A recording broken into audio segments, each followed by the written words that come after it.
vous avez une histoire avec celle dont vous dites qu'elle est la femme de votre vie, mais c'est une histoire extrêmement compliquée, longue.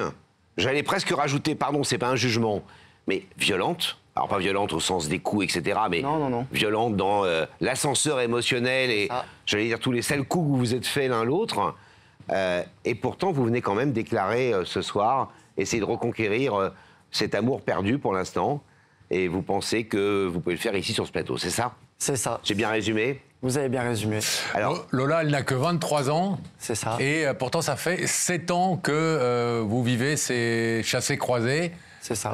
Avec déjà 3 ruptures pendant ces 7 années. C'est ça. Et néanmoins, à chaque fois, vous vous retrouvez, vous vous aimez à nouveau, et puis ça recasse. Qu'est-ce qui fait, selon vous, que ça n'a jamais pu marcher entre Lola et vous?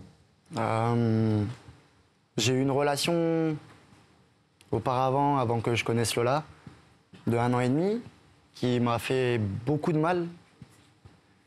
Au fur et à mesure du temps, j'ai essayé de faire un travail sur moi-même. Et en fait, c'est Lola qui en a payé les pots cassés, puisque j'arrivais pas à aller plus loin. Et elle a réussi à me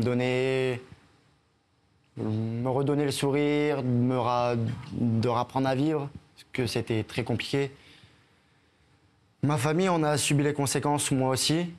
Ma mère, qui est une femme beaucoup stressée, avait de la peine pour moi. Mon père, pareil, il faisait beaucoup de soucis pour moi. Et en fait, Lola est arrivée, est revenue, et du coup, ça a fait que tout a changé, du jour au lendemain. Mais dans le bon sens du terme? Dans le bon sens du terme. Dans le bon sens du terme. Vous avez dit, c'est cool. Voilà, c'est ça. Je vais enfin vivre une histoire d'amour à peu près normale. C'est ça. Sauf que pas du tout. Sauf que pas du tout. C'est ça le paradoxe de votre histoire. C'est ça. C'est que vous cherchiez une rédemption, vous étiez prêt à mettre plein de bonnes choses pour une fois et des choses positives dans cette relation. Et si j'ose dire, sans vous juger une fois de plus, vous avez un peu tout gâché. Ouais, c'est ça. C'est jamais la faute. Vous me dites tout à tout, c'est bien.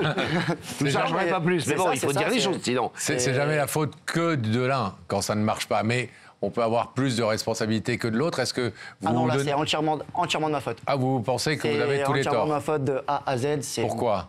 Car Lola m'aime beaucoup. Trop même.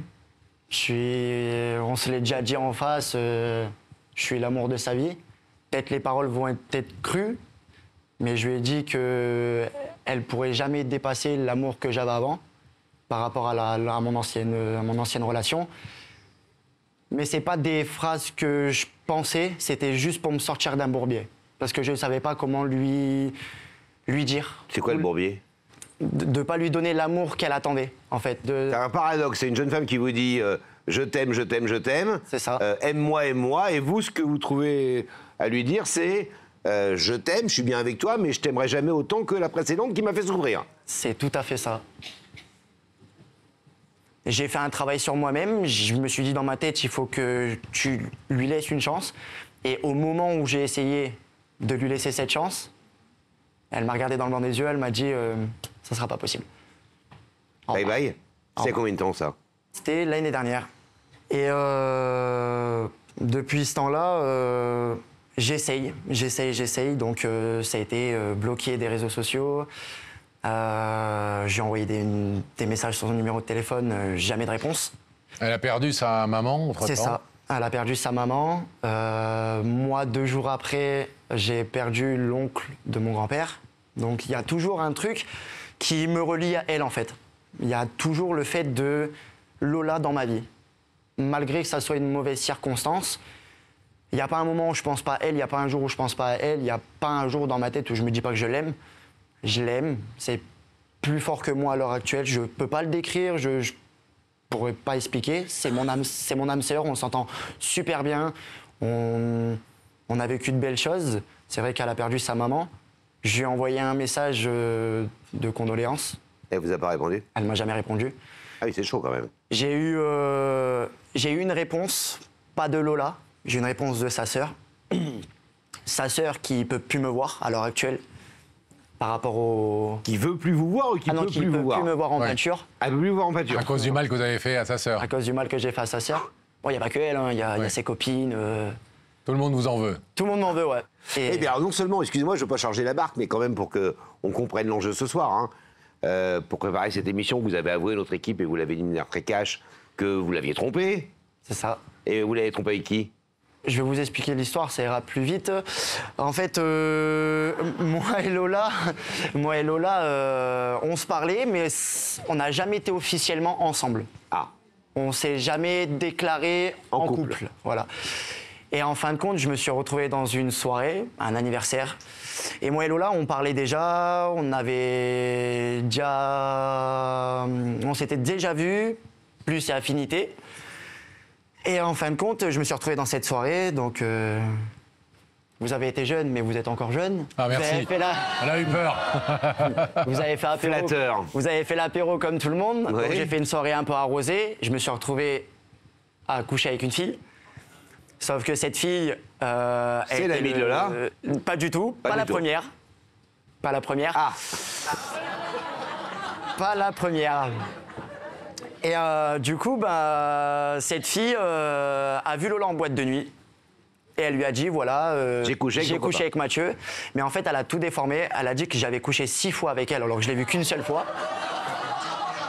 Voilà. Je l'ai vu qu'une seule fois et ça va, j'ai des très bons alibis sur ça. J'ai des très bons amis qui me couvrent. Je vivais chez mes parents à l'époque. Nous aussi, on a connu les très bons amis qui nous courent. Hein. Non. On sait ce que c'est. Mais à ce moment-là, je vivais chez mes parents. Bon. Donc, si forcément j'aurais couché avec elle, Oui. elle qui habite pas à côté de chez moi, qui habite à Montélimar, Oui. enfin, mes parents l'auraient vu chez moi, forcément. Oui. De toute façon, Évidemment. On n'est pas là pour faire votre procès, Des Mais parents voilà. qui vous auraient certainement pas couvert. Mathieu. Oh, Alors attendez, ça c'est la première. ma mère, non. Mon père, peut-être, mais pas ma mère. Bon, on embrasse vos parents. Vous êtes, ça c'est la première Ça, tromperie, si j'ose dire. C'est la première tromperie. Comme vous dites, ça, c'est la première fois. Entre autres, ouais. Et ensuite, Et ensuite, le même contexte. Soirée, anniversaire. l'abus d'alcool, on ne C'est ça. dira jamais assez. C'est ça. Dangereuse pour la santé. Arrêtez d'aller à des anniversaires. Ouais, mais je crois là c'est terminé. Voilà. Là c'est terminé. J'ai pris une grosse cuite. Voilà. Blackout total. On était dans un gîte, je me suis endormi tout seul. Et j'ai une fille qui m'a rejoint dans mon lit. À l'insu de votre plein gré. Mais moi je dormais. Là, vous nous donc avez ça pas va. dit, vous avez été jeune. Ça, c'est pas un truc qui nous arriverait, ça. hein, que- Donc, on m'a rejoint dans mon lit. Je vous rassure, j'étais vêtu. Hein. J'étais habillé, je me D'accord. suis endormi On avec est- mes chaussures. Totalement rassuré. Ah ouais. C'est ça. Je me réveille au matin, vers 11h30, donc le temps que j'immerge, les yeux qui collent, enfin voilà. Et midi, je reçois un appel de Lola. Je vous épargne les détails, hein, ça a été un insulte sur insulte, voilà, ce qui est normal. Et en fait, la fille, au matin, elle s'est réveillée, elle est partie. Et en fin de compte, c'était une amie à Lola. C'était une bonne amie à Bonne Lola. copine comme on les aime, hein. C'est ça, c'était une bonne amie à Lola. Et en fait, quand elle a su que moi, j'étais le crush de Lola, en fait, elle s'est vengée parce qu'en fait, tout le long de la soirée, elle venait me parler et en fait, je lui disais que j'étais avec quelqu'un. Vous la Donc, calculiez pas. Je la calculais pas. Et en fait, je lui ai mis un stop, clair, net et précis. Je lui ai dit qu'elle n'était pas belle, que voilà. J'y étais cash pour qu'elle me laisse tranquille. Et elle a appelé Lola en lui disant que c'était moi le problème, que c'était moi qui ai eu envie. Qui était allé vers elle. ouais. C'était moi qui étais allé vers elle et tout ça et tout ça. Et alors qu'en fin de compte, non. Donc Lola. Alors, ça c'est la deuxième fois. ça, c'est la deuxième fois, ouais. C'est la deuxième fois. Et du coup, Lola, si on est bien renseigné, Lola s'est vengée. Et du coup, Lola a été voir la fille. Bon, ils se sont engueulés. Il y a eu voilà ce qui devait se passer. Et puis après, Lola a réussi à me pardonner. Elle est cool, Lola. Pardonner, pas oublier. Oui, bah oui. Elle n'a pas oublié, mais elle a pardonné entre guillemets. Et après tout ça, j'ai arrêté mes conneries. J'ai dit, j'y vais droit. Voilà. Sauf que c'est Lola qui vous a trompé après. Et sauf qu'elle m'a pas trompé. Je l'ai pas apprise par Lola elle-même. Je l'ai apprise par la personne avec qui elle avait couché. Ah, vous me dites, elle m'a pas trompé. Non, mais vous Non. étiez plus ensemble. On n'y était plus ensemble. Ah oui. Voilà, on était. Suis un peu. Pardon. On se voyait déjà plus depuis. Ah, c'est très long, hein, c'est très long. Et vous l'avez appris comment qu'elle avait couché avec un garçon de votre entourage, alors du coup? Par le garçon en question. Ah bah oui, bien sûr. Évidemment. Qui est mon pote. Ah bah oui. Sinon, c'est pas drôle. Vous avez des chouettes amis tous les deux. Voilà. Mais l'idée, alors attendez, parce qu'il y a eu un troisième fait et non des moindres, c'est que Lola, elle était enceinte. C'est ça. De vous. C'est ça. De vous. De moi. Et alors? Ben, on en revient toujours à la même personne, à ma première relation. C'est que avec ma première relation, j'ai vécu plusieurs fausses couches. Et en fait, on va dire, ça m'a calmé. J'ai eu un blocage par rapport à ça. Donc quand Lola vous apprend qu'elle est enceinte, Ben, en fait, vous dites en clair, j'en veux pas. j'ai pas dit que j'en voulais pas. Je me suis posé mille et une questions. J'ai dit à Lola, c'était déjà en train de casser avec Lola. On était déjà loin, plus de la fin que du début. Voilà. Donc vous avez décidé de pas garder l'enfant, c'est ça? C'est ça. Et en fait, on s'est vu un soir. Elle m'a appelé. Elle m'a dit, il faut que tu viennes à la maison. Donc je suis allé chez elle. Elle avait pris tout ce qu'il fallait pour. Donc j'ai quand même voulu être là pour elle, malgré tout ce que j'ai pu lui faire. C'était, on va dire, la moindre des choses, mais moi, de mon point de vue, c'était pas un signe d'amour, mais un signe de « je suis là quand même ».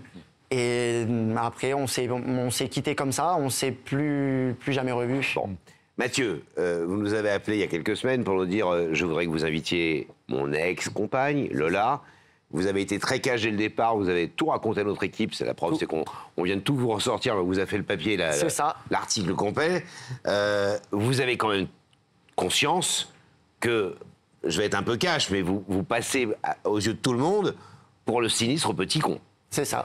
Pardon de vous le dire aussi violemment. Ah non, mais c'est ça. Mais globalement, en clair, vous accumulez les maladresses, les conneries, les je t'aime mais je te trompe, je t'aime mais je veux pas l'enfant, je t'aime mais je préfère l'autre que j'avais avant, etc., etc. Et pourtant, vous avez un espoir que Lola accepte de répondre à votre invitation et qu'elle accepte de vous reparler. C'est ça. Qu'est-ce qui vous donne cet espoir-là? Ce qui me donne cet espoir, c'est que j'ai revu Lola pour une occasion, l'anniversaire d'une... On avait bien vu. Non. C'est toujours des anniversaires. On vous avait dit, vous le méfiez des anniversaires, mais bon. C'est ça. Vous l'avez revu à un anniversaire. Non, c'était pour l'anniversaire de la chérie de mon meilleur ami. Le meilleur ami qui avait déjà... Non. Ah, il a tout embrouillé. Non. Là, c'est mon meilleur ami, celui que je vois tout le temps, celui... D'accord. Voilà. Donc l'anniversaire de la chérie de votre meilleur ami. C'est ça. Vous revoyez Lola. C'est ça, je revois Lola et pendant à peu près 2 heures, moi et Lola, on s'est isolés, on a parlé. Donc elle m'a dit que je lui manquais, que j'étais l'amour de sa vie, que malgré tout ce que j'ai pu lui faire, qu'elle me pardonnait. Que... Vous avez bien de la chance, hein. C'est ça. Que si c'était pas maintenant, ça peut être dans 5 ans, dans 10 ans. Comme on dit, comme elle m'a dit, l'amour triomphera toujours. Elle m'a dit, s'il faut que je revienne, on reviendra. Peut-être on se reverra, on aura des enfants et tout ça et tout ça. J'ai dit oui, peut-être, qui sait. Et en fait, c'est ces paroles qui me laissent une petite lueur d'espoir de me dire, tente. Alors, qu'est-ce que vous voulez dire maintenant à Lola? Qu'est-ce qui pourrait faire en sorte qu'après toutes ces erreurs que vous avouez, que vous reconnaissez, que vous regrettez, elle pourrait aujourd'hui faire confiance à ce Mathieu qui l'a tellement blessé, tellement déçu? Oula. Qu'à l'heure actuelle, j'ai beaucoup changé. J'ai fait un énorme travail sur moi-même. J'ai beaucoup parlé à des gens autour de moi, notamment mes parents, mon petit frère, ma sœur, qui m'ont beaucoup conseillé. Et que voilà, j'ai changé, que je suis une meilleure version de moi-même, que j'ai maintenant de l'amour à lui donner, que je l'aime beaucoup, elle me manque terriblement. C'est une fille qui a été là dans les mauvais moments, comme dans les meilleurs. Pardon. Vous avez le droit d'être ému, au contraire. Beaucoup. Ça prouve la sincérité de votre démarche. C'est ça. Et voilà, Bon, en tout cas, vous allez essayer de la convaincre si elle a accepté votre invitation. On va aller voir ça tout de suite. Bon. Je vous abandonne quelques instants. Merci. Vous soyez bon, hein. À tout de suite. On referme le rideau derrière nous. On rétablit le contact avec la loge de Rebecca. Vous nous entendez, chère Rebecca? Je vous entends très bien. Est-ce que vous êtes accompagnée d'une jeune femme prénommée Lola? Non, je suis désolée, je ne suis pas accompagnée. Mais, cela étant dit, Lola avait accepté notre invitation. Ouais. Elle aurait dû être là, mais elle a eu un empêchement familial de dernière minute, un peu compliqué à gérer. Et donc, elle a décliné l'invitation vraiment au dernier moment. Au dernier moment? Oui. Sans savoir qui l'invitait, évidemment. Absolument pas. Aucune idée de qui l'invitait, mais elle avait accepté de venir. Et voilà, je suis désolée. Bon. Merci Rebecca, vous y êtes pour rien, bien évidemment. On sait bien que vous faites tout votre possible pour avoir les invités à vos côtés. On va refermer la loge, on va rouvrir le rideau et retrouver Mathieu.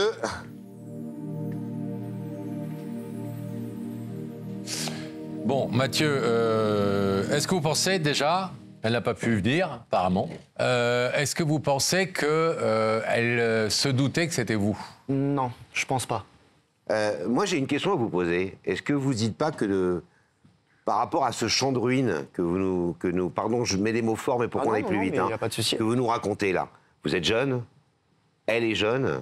Pensez pas que une fois que vous avez bien absorbé toutes les conneries que vous avez pu faire l'un et l'autre, hein, je ne vous mets pas en cause directement, peut-être qu'une petite pause amoureuse dans votre vie, je ne parle pas avec elle, pour peut-être réfléchir un peu plus en profondeur à tout ça et construire de nouvelles relations avec de nouvelles personnes qui partiraient sur des bases plus saines, ne serait pas la meilleure chose pour vous?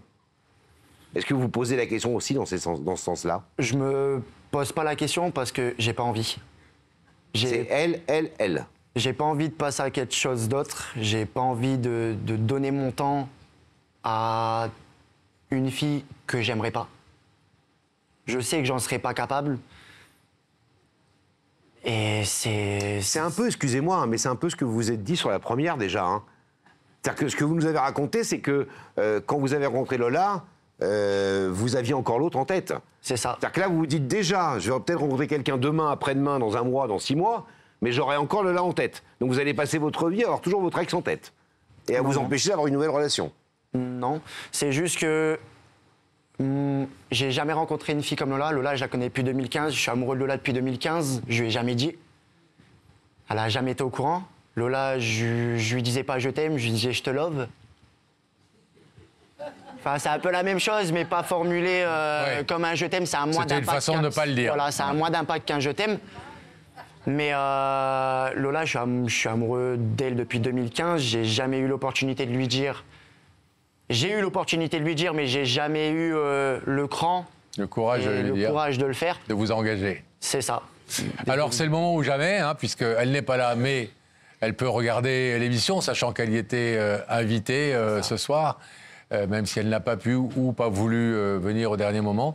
Vous avez une caméra qui est juste là-haut derrière nous, et vous pouvez lui dire ce que vous avez à lui dire. D'accord. Donc coucou lapin, c'est moi. Je voulais te dire que tu me manques énormément, que malgré toutes les erreurs et les cochonneries que j'ai pu te faire, j'en suis désolé du plus profond de moi-même. Je t'aime plus que tout au monde. Tu t'as fait de moi un meilleur homme, tu m'as fait changer.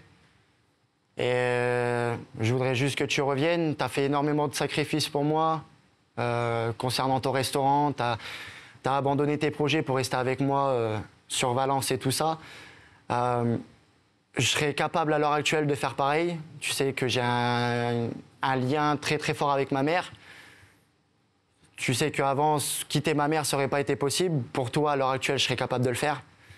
Je pourrais tout te donner, tout l'amour que tu aurais voulu. Et je suis prêt à assumer en face de toi toutes les conneries que j'ai faites, même si je l'ai déjà assumé un nombre de fois, mais je suis prêt à te le redire. Je suis amoureux de toi depuis 2015. Je t'aime plus que tout au monde, plus que ma propre vie à moi-même. Et voilà, c'est tout ce que j'avais à dire. C'est déjà beaucoup, et c'est déjà très bien dit, et il n'est jamais trop tard pour dire les choses. En tout cas, on l'espère. Hein. On espère que Lola entendra, si elle n'est pas devant sa télé, forcément, à un moment ou à un autre, elle va se retrouver face à cet extrait, à cette séquence. Et puis, on espère si elle nous donne signe de vie, on vous donnera évidemment, si elle nous le permet. Elle sait où vous trouver, de toute façon. Elle sait où vous trouver. Ouais. On va vous laisser repartir. Pas de souci. Désolé qu'elle n'ait pas été là. Il n'y a pas de problème. Tenez-nous au courant. Merci beaucoup. On prendra vos nouvelles, bien sûr. Salut Mathieu. Merci Allez, bien. par là. Au revoir, merci.